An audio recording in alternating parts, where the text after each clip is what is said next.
kami dari kelompok 1 akan menjelaskan mengenai klasifikasi fenol pada jumlah atom karbon 6.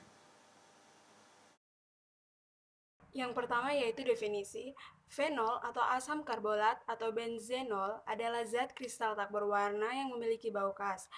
Rumus kimianya yaitu C6H5OH dan strukturnya memiliki gugus hidroksil atau OH yang berikatan dengan cincin fenil. Nah, yang berikutnya yaitu tata cara penamaan. Yang pertama, tata nama senyawa turunan benzena dengan satu substituen yang terikat pada cincin benzena. Penamaannya dilakukan dengan cara menyebutkan nama gugus substituennya diikuti dengan kata benzena atau contohnya hidroksibenzena. Yang kedua yaitu tata nama senyawa turunan benzena dengan dua substituen yang terikat pada cincin benzena. Jika terdapat dua jenis substituen, maka posisi substituen dapat dinyatakan dengan awalan O atau orto sama dengan substituen pada posisi 1,2. M yaitu meta sama dengan substituen pada posisi 1,3 dan P atau para sama dengan substituen pada posisi 1,4 atau dengan menggunakan angka, contohnya yaitu P-nitrofenol. Yang berikutnya yaitu tata nama senyawa turunan benzena dengan lebih dari dua substituen atau polisubstituen yang terikat pada cincin benzen, maka sistem O, M, dan P tidak dapat diterapkan lagi dan hanya dapat dinyatakan dengan angka, contohnya yaitu 1,2,4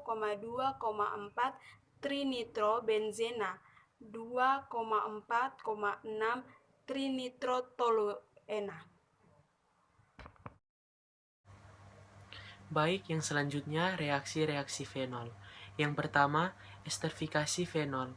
Esterifikasi adalah reaksi pengubahan dari suatu asam karboksilat dan alkohol menjadi suatu ester dengan menggunakan katalis asam. Yang kedua, reaksi Kolbe. Reaksi ini reaksi antara natrium feroksida CO2 yang menghasilkan natrium silsilat yang menghasilkan asam salisilat bila diasamkan. Yang selanjutnya, reaksi Reimer-Tiemann. Reaksi Reimer-Tiemann adalah reaksi dengan kloroform dalam basa berair yang disusul dengan perlakuan dengan asam berair. Produksinya ialah salisila aldehyda. Yang selanjutnya, oksidasi fenol. Oksidasi fenol adalah reaksi antara 1,2 dan 1,4 dihidroksibenzen atau hidrokuinon meliputi kuinon. Nah, jadi sekarang kita akan masuk di sifat kimia dari fenol. Nah, jadi fenol ini tidak dapat dioksidasi menjadi aldehid atau keton yang jumlah atom C-nya itu sama, karena gugus OH-nya terikat pada suatu atom C yang tidak mengikat atom H lagi. Nah, jadi fenol ini dapat dipersamakan dengan alkanol tersier. Yang kedua itu, fenol jika direaksikan dengan H2SO4 pekat tidak membentuk ester melainkan asam fenol sulfat. Dan jika direaksikan dengan HNO3 pekat dihasilkan nitrofenol, dan pada nitrasi selanjutnya terbentuk 2,4,6 trinitrofenol atau asam pekrat. Dan larutan fenol ini jika dalam air bersifat asam lemah, karena itu fenol dapat bereaksi dengan basa dan membentuk garam fenolat. Selanjutnya sifat fisika. Sifat fisika terbagi atas dua. Yang pertama, fenol murni berbentuk kristal tak berwarna, sangat berbau dan memiliki sifat-sifat antiseptik. Yang kedua, agak larut dalam air, dan sebaliknya, sedikit air dapat juga larut dalam fenol cair. Karena bobot molekul air itu rendah, dan turun titik buku molal dari fenol itu tinggi, yaitu 7,5, maka campuran fenol dengan 5-6% air telah terbentuk cair pada temperatur biasa. Nah, larutan fenol dalam air disebut air karbol atau asam karbol. Jadi selanjutnya yaitu kegunaan dari fenol. Kegunaan dari fenol ini ada dua macam. Yang pertama itu untuk medis dan juga ada untuk kecantikan. Dalam medis ini, dalam semprotan fenol ini biasanya terdapat 1,4% fenol yang ada menggunakan bahan aktifnya yang secara medis untuk membantu sakit tenggorokan. Dalam hal ini bahan aktif yang ada dalam analgesik oral ini dalam semprotan kloraseptik atau penyemprotan dan juga obat untuk kumur dalam mengatasi penyakit tenggorokan ini. Dan juga kemudian ada TCP dan Carmex dan preparat pencerahan kulit serta dengan dalam toner atau eksfoliator kulit. Selanjutnya yaitu bahaya fenol. Yang pertama, korosif pada mata, kulit, dan saluran pernafasan. Yang kedua, bila terhirup dapat menyebabkan edema pada paru-paru. Yang ketiga, mungkin berefek pada sistem saraf pusat, hati, dan ginjal, menyebabkan koma, kerusakan lambung, kegagalan pernafasan, dan meninggal. Yang keempat, kontak dengan kulit akan menyebabkan dermatitis. Jadi, selanjutnya yaitu sumber fenol alami. Fenol bersifat umum di alam, contohnya termasuk tirosin, salah satu asam amino standar yang ditemukan pada sebagian besar protein, epinefrin atau adrenalin, hormon stimulan yang diproduksi oleh medula adrenal, serotonin, neurotransmitter di otak, dan urushiol.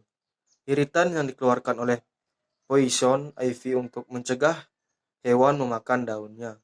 Banyak fenol yang lebih kompleks digunakan sebagai perasa dan aroma yang diperoleh dari minyak esensial tanaman.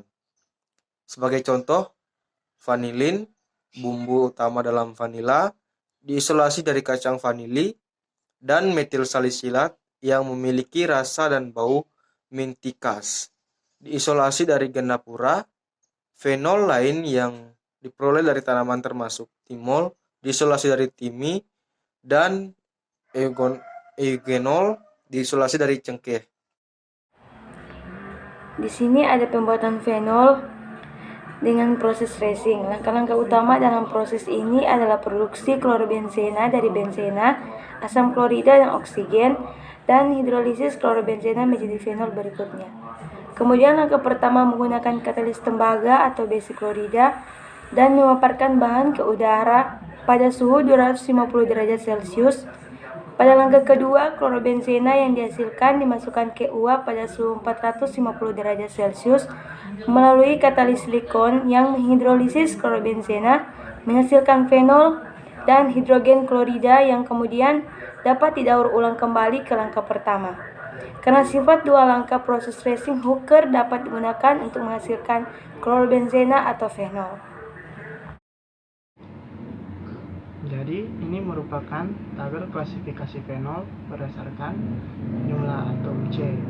Nah, pada kesempatan kali ini kelompok kami akan menjelaskan struktur fenol dengan jumlah atom C 6. Nah, untuk penjelasan selanjutnya akan dijelaskan pada slide berikutnya. Jadi, fenol dengan struktur C6 merupakan fenolik sederhana.